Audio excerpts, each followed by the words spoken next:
Hello दोस्तों, आप सभी का स्वागत है स्टूडेंट क्लासेस में। आज हम आपको पढ़ाने वाले हैं प्रेजेंट कंटिन्यूअस टेंस से। पिछले वीडियो में हमने आपको पढ़ाया था प्रेजेंट इंडेफिनिट टेंस से। चलिए आज हम पढ़ते हैं प्रेजेंट कंटिन्यूअस टेंस से। तो प्रेजेंट कंटिन्यूअस टेंस से पढ़ने से पहले सबसे पहले ये समझना है कि इसकी पहचान क्या होती है। इसकी पहचान ये होती है, कॉपी कलम उठाकर आप लिख भी सकते हैं। इसकी पहचान ये होती है कि जिस वाक्य के लास्ट में, अंत में रहा है, रही है, रहा हूँ आदि जैसे शब्द आए, अर्थात प्रेजेंट टेंस में किसी कार्य का जारी रहना बतलाया जाए तो ऐसे वाक्य प्रेजेंट कंटिन्यूअस टेंस के वाक्य कहलाते हैं। तो चलिए हम इसका पढ़ते हैं एक एक करके, अर्थात अफर्मेटिव, निगेटिव और इंट्रोगेटिव। तो सबसे पहले हेडिंग करिएगा अफर्मेटिव। क्या? अफर्मेटिव, जिसको हम सिंपल सेंटेंस के नाम से भी जानते हैं, पॉजिटिव सेंटेंस के नाम से भी जानते हैं, है ना। चलिए, तो अफर्मेटिव सेंटेंस, तो चलिए सबसे पहले इसमें समझते हैं कि अफर्मेटिव सेंटेंस यदि प्रेजेंट कंटिन्यूअस टेंस का होगा तो हम इसका अनुवाद किस तरीके से लगाएंगे। तो सबसे पहले हमको स्ट्रक्चर समझना होता है, अर्थात संरचना सूत्र। तो सबसे पहले यहाँ पे आपको लिखना है सब्जेक्ट, फिर इसके बाद आपको लिखना है इज, एम, आर, फिर इसके बाद वर्ब के फर्स्ट फॉर्म में ing जोड़ना, अर्थात फोर्थ फॉर्म का प्रयोग किया जाता है, ठीक है। इसके बाद ऑब्जेक्ट, अगर आता है अदर वर्ड के रूप में कोई शब्द तो उसको आप वर्ब के बाद, ऑब्जेक्ट के बाद लिख सकते हैं, ठीक है। चलिए एग्जाम्पल के माध्यम से समझते हैं। जैसे दिया है, वहां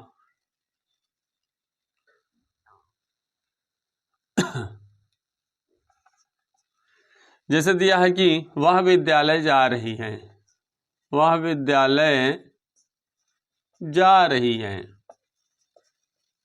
अब इसमें समस्या इस बात की है कि हम इज लगाएं कि एम लगाएं कि आर लगाएं। तो आप कॉपी कलम अगर उठा लिए तो नोट लिखिएगा कि ही, सी, इट, नेम या एक वचन सब्जेक्ट के अनुसार हमें इज का प्रयोग करना होता है। यू, वी, दे या बहुवचन सब्जेक्ट के अनुसार हमें आर का प्रयोग करना होता है। आई प्रोनाउन के साथ एम का प्रयोग होता है।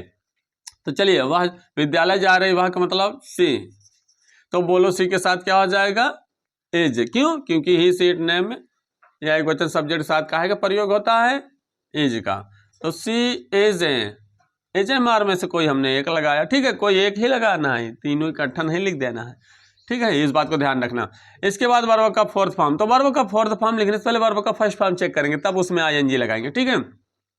तो यहाँ पे क्या हुआ? विद्यालय जा रहे, तो जाने की मीनिंग क्या होती है? गो। तो गो में क्या कर देंगे? ing जोड़ देंगे। गोइंग, कहाँ जा रही है? विद्यालय जा रही है, तो टू स्कूल, ठीक, क्लियर। इस तरीके से आप कर सकते हैं। जैसे और एग्जांपल देख लीजिएगा। जैसे मान लीजिए दिया है कि तुम किताब पढ़ रहे हो, तो देखिए सबसे पहले चेक करना किस टेंस का है। तो देखिए लास्ट में कहा है? रहा है, रही है, रहे हैं, रहा हूं, है ना, आज जैसे शब्द आए। और देखिए किताब पढ़ रहा, तो किताब पढ़ने का काम जारी है। तो इसका मतलब ये प्रेजेंट कंटिन्यूअस टेंस का वाक्य है। और कौन सा वाक्य है? अफर्मेटिव, मतलब साधारण वाक्य जिसको बोलते हैं, ठीक है। तो कौन पढ़ रहा? तुम, मतलब यू। तो कौन लगाकर या किसने लगाकर पूछोगे तो वाक्य खुद ही बताएगा आपको सब्जेक्ट, ठीक है, यू। तो यू के अकॉर्डिंग आपको इज लगाना कि एम लगाना कि आर लगाना है। तो अभी हमने आपको बताया ना कि यू, वी, दे या बहुवचन सब्जेक्ट के साथ है हमें आर का प्रयोग करना होता है, ठीक है। तो यू आर, तुम क्या कर रहे हो? पढ़ रहे हो, तो रीड होता है। क्या होता है? रीड। वर्ब का फर्स्ट फॉर्म क्या होगा? रीड। अब इसमें ing जोड़ देंगे, क्या बन गया? रीडिंग, अर्थात फोर्थ फॉर्म बन गया, ठीक है। तो रीडिंग है क्या? किताब, तो आ बुक। क्लियर, एकदम आसान है। कुछ है क्या? कुछ नहीं है। चलिए आगे देखते हैं। जैसे दिया कि मैं अपना कमरा साफ कर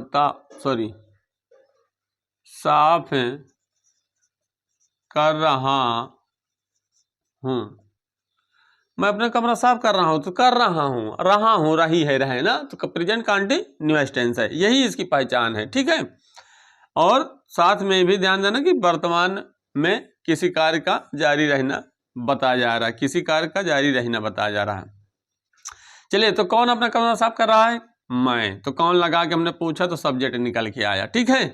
सब्जेक्ट निकल के आया। अब आई के साथ क्या जोड़ेंगे, तो अभी हमने आपको बताया कि आई के साथ, आई प्रोनाउन के साथ आई एम जुड़ेगा, ठीक है। तो इस तरीके से क्या हो गया, आई एम। इसके बाद मैं क्या कर रहा हूँ, क्या कर रहा हूँ, साफ कर। तो क्या कर लगा के पूछेंगे तो वर्ब बोलेगा वाक्य, ठीक है, वर्ब बताएगा। तो साफ करने का होता है यहाँ पर क्लीन, क्या हो जाएगा, क्लीन हो जाएगा। अब इसमें आईएनजी जोड़ देंगे तो क्या बन गया, क्लीनिंग, क्या हो जाएगा, क्लीनिंग हो जाएगा। इसके बाद क्या साफ कर रहा हूं, अपना कमरा, तो आई के साथ अपने के लिए क्या हो जाएगा, माई, तो इसलिए माई रूम। तो इस तरीके से प्रेजेंट कंटीन्यूअस टेंस एकदम आसान तरीके से पढ़ सकते हैं, एकदम आसान है। बस इस बात का ध्यान रहे कि इज एम आर का प्रयोग उचित होना चाहिए, ठीक है। चलिए अब इसके बाद हम पढ़ते हैं इसका निगेटिव सेंटेंस। क्या पढ़ेंगे, निगेटिव सेंटेंस। चलिए इसका स्ट्रक्चर हम देखते हैं। सबसे पहले होता क्या है, कैसे अनुवाद हम इसका करते हैं। तो सबसे पहले इसमें आपको सब्जेक्ट लिखना होता है, फिर इसके बाद यहाँ पे आपको इज, आई एम, आर लिखना होता है। इसके बाद नॉट का प्रयोग करना है। इसके बाद उसी तरीके से आप वर्ब के फर्स्ट फॉर्म में आईएनजी जोड़ेंगे। ऑब्जेक्ट आता है तो ऑब्जेक्ट लिखेंगे, अगर अन्य शब्द आता है तो अन्य शब्दों को भी ऑब्जेक्ट के बाद या वर्ब के बाद लिख देते हैं, ठीक है। चलिए तो एक चीज बता दें आपको, अगर प्रेजेंट कंटीन्यूअस टेंस के वाक्यों के बीच में नहीं शब्द आएगा तो इज एम आर के बाद नॉट का प्रयोग कर दिया जाता है। एग्जाम्पल से समझते हैं, जैसे दिया है वहां। एक चीज आपको और बता दें कि प्रेजेंट कंटीन्यूअस टेंस की पहचान रहा है, रही है, रहा हूं के अलावा हमने आपको बताया कि प्रेजेंट टेंस में किसी कार्य का जारी रहना बतलाया जाए, अर्थात अपने शब्दों में इस तरीके से भी समझ सकते हैं कि रहा है, रही है, रहा हूं के बावजूद, माने इसके अलावा आ हुआ है, ई हुई है, ए हुए हैं भी अगर आता है तो वो प्रेजेंट कंटीन्यूअस टेंस का ही वाक्य कहलाता है। जैसे देख लीजिए, वहां चारपाई पर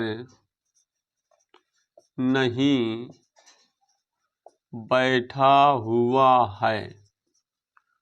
ध्यान से समझना, इसको थोड़ा सा साइलेंट करके पढ़ेंगे, ठीक है। यहाँ पे देखिए वह चारपाई पर बैठा हुआ है, तो अब यहाँ पे नहीं बैठ रहा है, तो यहाँ पे देखिए बैठा हो तो आ हुआ है। देख लीजिए क्या है, आ हुआ है, यानी यहाँ पे वर्ब के लास्ट में मात्रा देखेंगे, ठीक है। तो अगर वाक्य के लास्ट में आ हुआ है, ए हुए हैं, ई हुई है आदि जैसे शब्द आएंगे तो रहा है, रही है, रहा हूं की ही तरह उसकी पहचान आप करेंगे, ठीक है। तब भी वो प्रेजेंट कंटीन्यूअस टेंस का वाक्य कहलाएगा। जैसे वह चारपाई पर बैठा हुआ है, इसका मतलब बैठने का कार्य भी जारी है, इसलिए हमने आपको बता दिया कि रहा है, रही के अलावा अगर वर्तमान टेंस में किसी कार्य को करने का काम यानी जारी है तो मान लेना तब भी वो प्रेजेंट कंटीन्यूअस टेंस का वाक्य होगा। तो यहाँ पे देखिए वह चारपाई पर बैठा हुआ है, इसको थोड़ा साइलेंट करके पढ़ेंगे तभी समझ पाओगे, ठीक है। वह चारपाई पर बैठा हुआ है, इसका मतलब बैठने का कार्य जारी है। समझ में आई बातें। चलिए तो आ हुआ है, ई हुई है, ए हुए है से भी आ सकता है प्रेजेंट कंटीन्यूअस टेंस का वाक्य। तो यहाँ देखिए कौन बैठा हुआ है, वहां, वह का मतलब ही, तो ही के अनुसार क्या लगाएंगे, अभी आपको हमने बताया इज, ठीक है। ही से इट नेम या एकवचन सब्जेक्ट साथ का प्रयोग करेंगे, इज। इज क्या है, नहीं। अब देखिए वाक्य क्या है, निगेटिव सेंटेंस का है, तो नहीं शब्द आया तो नहीं शब्द आया तो इज एम आर के बाद कहा जोड़ देना, आपको नॉट जोड़ देना, ठीक है। इसके बाद का बैठा हुआ, बैठने की मीनिंग क्या होती है, सीट। अब सीट में हमें यानी वर्ब के फर्स्ट फॉर्म में आईएनजी जोड़ना है। तो कुछ चीजें आपको थोड़ा सा बता देते हैं। जैसे किसी भी वर्ब के लास्ट अक्षर से ठीक पहले एक वावेल होगा तो उसमें आईएनजी जोड़ते समय लास्ट वाला अक्षर क्या हो जाता है, डबल हो जाता है। जैसे सीट है तो सीट का सीटिंग, कट है कट का कटिंग, ठीक है। इस तरीके से आप जोड़ सकते हैं, वर्ब का फोर्थ फॉर्म बना सकते हैं। तो इस तरीके से आप क्या हो जाएगा, यस आई डबल टी हो जाएगा, यस आई डबल टी। ये वाली बात भी आपको जानना बहुत जरूरी था, ठीक है। चलिए और यदि किसी वर्ब के लास्ट में क्या आ जाए, जैसे मान लीजिए राइट है, ई आ जाए, तब आईएनजी जोड़ते समय हम क्या कर देते हैं, ई को हटा देते हैं, ठीक है। कुछ बातें हैं जो कि ध्यान रखना होता। तो ही इज नॉट सिटिंग है, क्या बैठा हुआ नहीं पता, लेकिन कहां बैठा हुआ, चारपाई पे, तो ऑन द कॉट। इस तरीके से आप निगेटिव सेंटेंस बना सकते हैं, ठीक है। इसमें कुछ रखा नहीं है, कोई समस्या है नहीं। तो चलिए एक आध एग्जांपल और देखते हैं। जैसे दिया है, मैं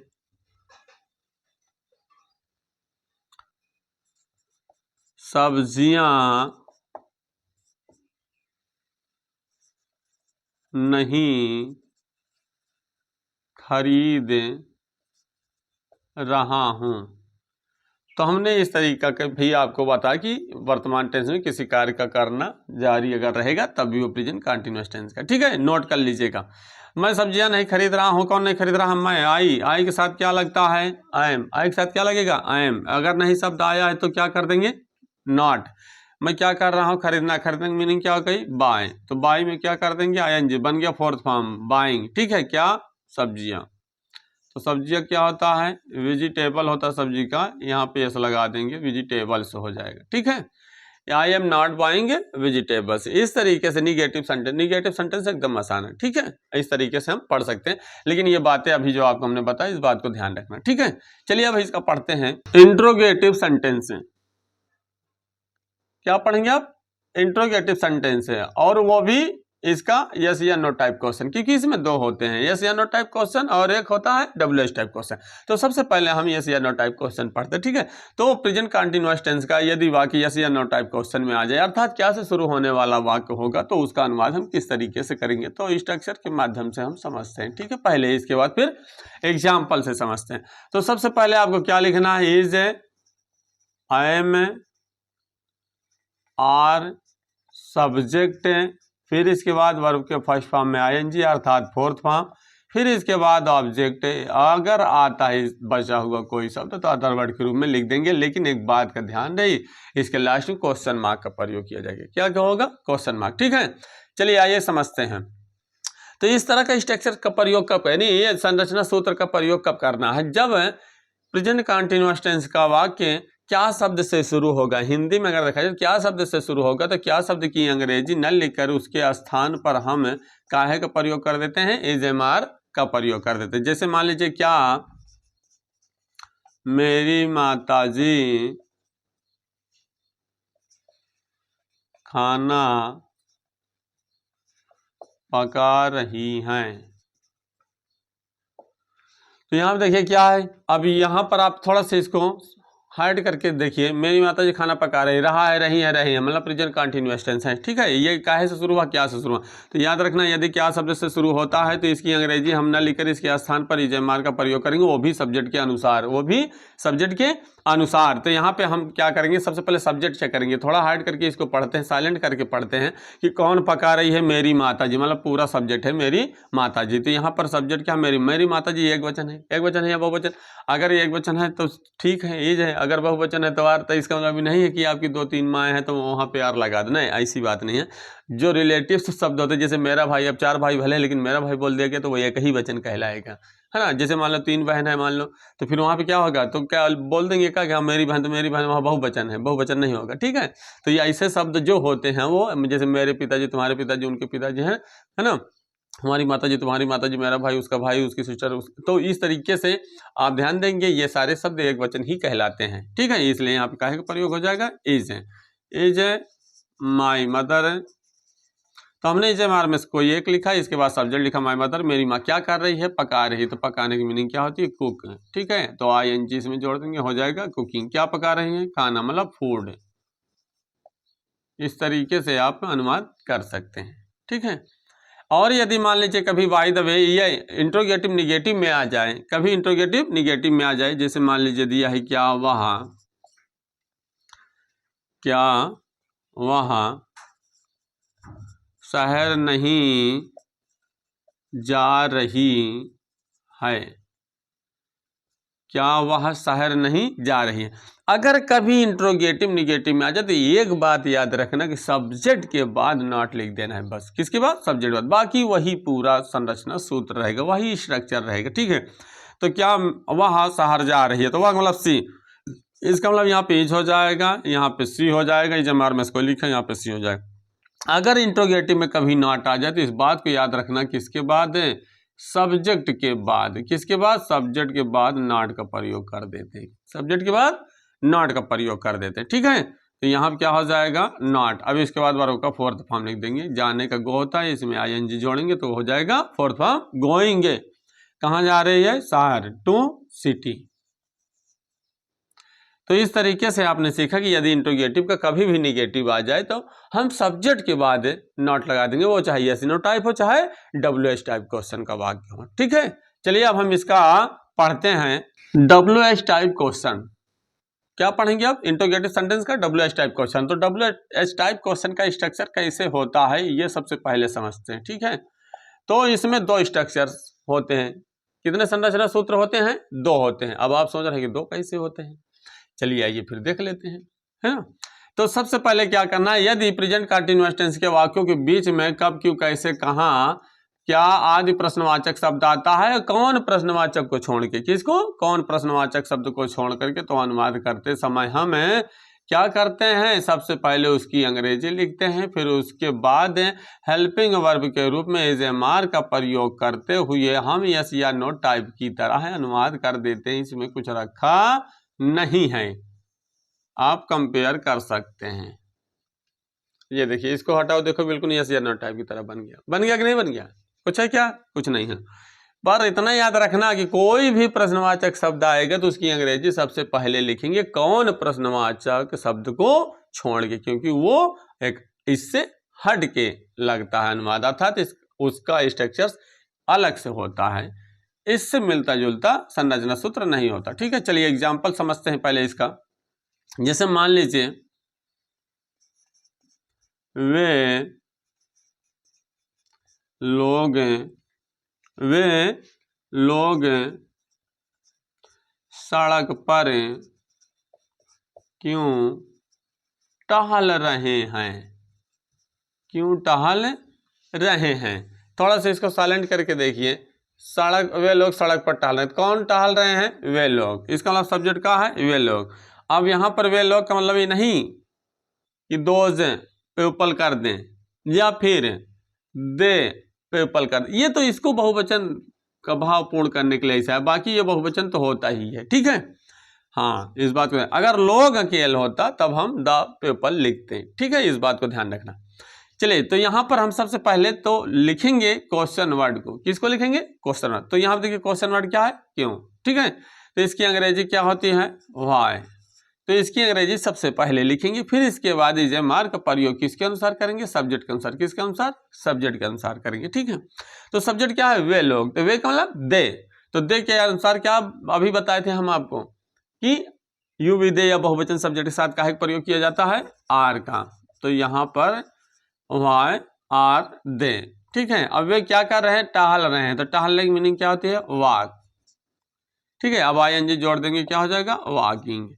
का टहल रहे हैं नहीं पता, लेकिन कहाँ टहल रहे हैं? सड़क पर। तो ऑन द सड़क ऑन द रोड। ठीक है, इस तरीके से आप इसका अनुवाद लगा सकते हैं, पर याद रहे सबसे पहले हम क्वेश्चन वर्ड को लिखेंगे। ठीक है, और इसके बाद फिर इज एम आर का प्रयोग सब्जेक्ट के अनुसार करेंगे। अगर बाय द वे कभी यही निगेटिव में आ गया कि वे लोग सड़क पर क्यों टहल रहे हैं, क्यों नहीं टहल रहे हैं, तो अनुवाद सब कुछ वैसे ही होगा, सिर्फ सब्जेक्ट के बाद नॉट का प्रयोग हो जाएगा। इस बात को ध्यान रखना, जैसे अभी हमने आपको यस या नो टाइप वाले में एक एग्जाम्पल के माध्यम से बताया। तो इंट्रोगेटिव के ये रूल होता है, कोई भी टेंस का कोई भी सेंटेंस हो, अगर इंट्रोगेटिव निगेटिव में होता है तो 100% सब्जेक्ट के बाद नॉट लगता है। इस बात को माइंड में फिट कर लीजिए। ठीक है, चलिए अब देखिए इसका दूसरा स्ट्रक्चर कैसे होगा। मतलब जब कौन प्रश्नवाचक शब्द लगा करके क्वेश्चन किया जाए तो किस तरीके से बनेगा। ठीक है, उसका संरचना कैसे होगी। तो प्रेजेंट कंटीन्यूअस टेंस में यदि कौन प्रश्नवाचक शब्द लगाकर क्वेश्चन पूछा जाता है तो उसकी अंग्रेजी हु सब्जेक्ट के स्थान पर लिखते हुए, किसके स्थान पर? सब्जेक्ट के स्थान पर लिखते हुए अफर्मेटिव सेंटेंस की तरह अनुवाद कर देते हैं। इस बात को ध्यान रखना। ठीक है, अगर कौन प्रश्नवाचक शब्द लगाकर क्वेश्चन पूछा गया प्रेजेंट कंटीन्यूअस टेंस में, तो हु की कौन शब्द की अंग्रेजी हु सब्जेक्ट के स्थान पर लिखते हुए अफर्मेटिव सेंटेंस की तरह अनुवाद कर देते। एक बात का विशेष कर ध्यान देना, हु जो है सदैव एक वचन के अर्थ में होता है, इसलिए यहाँ पर सिर्फ और सिर्फ इज ही लगेगा, बाकी आर एम से मतलब नहीं होगा। ठीक है, चलिए एग्जाम्पल देखिए। जैसे मान लीजिए तुम्हें कौन बुला रहा है, तुम्हें कौन बुला रहा है। तो देखिए कौन, कौन प्रश्नवाचक शब्द इन सभी प्रश्नवाचक से हटके होते हैं। कौन से प्रश्नवाचक शब्दों से, कब, क्यों, कैसे, कहाँ, क्या आदि जो भी है, ठीक है। वो अगर वो आते हैं तो हम इस तरीके से लगाएंगे, कब, क्यों, कैसे, कहाँ, क्या आएगा तो हम इस तरीके से लगाएंगे, पहले लिखेंगे, फिर हेल्पिंग वर्ब लिखेंगे, फिर सब्जेक्ट लिखेंगे। लेकिन कौन प्रश्नवाचक शब्द जब आएगा तो इसकी अंग्रेजी हु सब्जेक्ट के स्थान पर लिखी जाती है, क्योंकि ये सब्जेक्ट के अर्थ में भी होता, ठीक है। तो इस तरीके से यहाँ क्या हो जाएगा, हु। अब हु के साथ एकदम बिल्कुल क्लियर है कि इज ही लगेगा, इसके अलावा कुछ भी नहीं लगेगा। तो हु इज क्या कर रहा है, बुला रहा। तो बुलाने की मीनिंग क्या होती है, कॉल। तो यहाँ पे जोड़ देंगे आईएनजी, तो क्या बन गया, कॉलिंग, ठीक है। किसको बुला रहा है, तुम्हें, तो कॉलिंग यू। तो इस तरीके से आप कौन प्रश्नवाचक शब्द आएगा तो सब्जेक्ट के स्थान पर लिखते हुए अफर्मेटिव सेंटेंस की तरह अनुवाद कर देंगे, इसमें परेशान होने की जरूरत नहीं है, ठीक है। पर याद रहे इसको इस तरीके से नहीं करना, इसलिए डबल स्ट्रक्चर आपको बताया गया है, इसको नोट कर सकते हैं अगर करना है तो, ठीक है। तो इस तरीके से हमने आपको प्रेजेंट कंटीन्यूअस टेंस का आज अफर्मेटिव, नेगेटिव और इंट्रोगेटिव सेंटेंस से पढ़ाया, पूरा एक एक कंसेप्ट क्लियर कराते हुए, और हमें आशा है कि आपको ये सारे कंसेप्ट क्लियर हो गए होंगे। तो वीडियो पे अंत तक बने रहने के लिए आप सभी बच्चों को तहे दिल से शुक्रिया। और यदि आपको हमारा वीडियो, हमारा पढ़ाने का तरीका पसंद आया हो तो वीडियो को लाइक, सब्सक्राइब करना मत भूलना। धन्यवाद।